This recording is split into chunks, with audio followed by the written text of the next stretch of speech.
وهيدي هي وصفة المعكرون يلي ما بغير عنها أبدا، لأنه بعتبرها من أطيب وأنجح الوصفات. كرمل هيك رجعت صورت لكم إياها.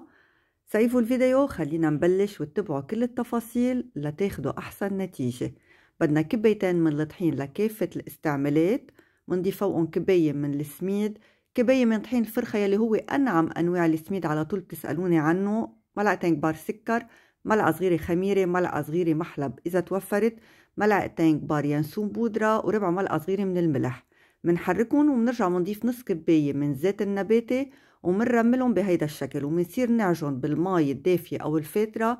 منضيفها شوي شوي تدريجيا لنحصل على هيدي العجينة الطرية. رح ياخدوا حوالي الكباية وربع. منريحهم ل10 دقايق، ومنرجع بأي مصفاية أو مبرشة عنا إياها، بنكفي إننا نضغط على القطعة ونبرمها بهيدا الشكل، بتكون صارت جاهزة عنا.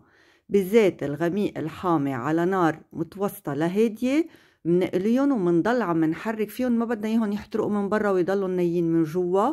من بعدها منحطهم بمصفاية، ومنرجع مننزلهم على القطر يلي سبق وحضرناه، بيكون بحرارة المطبخ. نتركهم لكم دقيقة، وهيك أطيب معكرون بيكون صار جاهز عنا.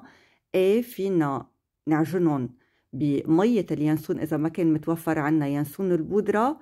جربوها وخبروني وبعتولي تطبيقاتكم، وعقبال كل سنة يا رب.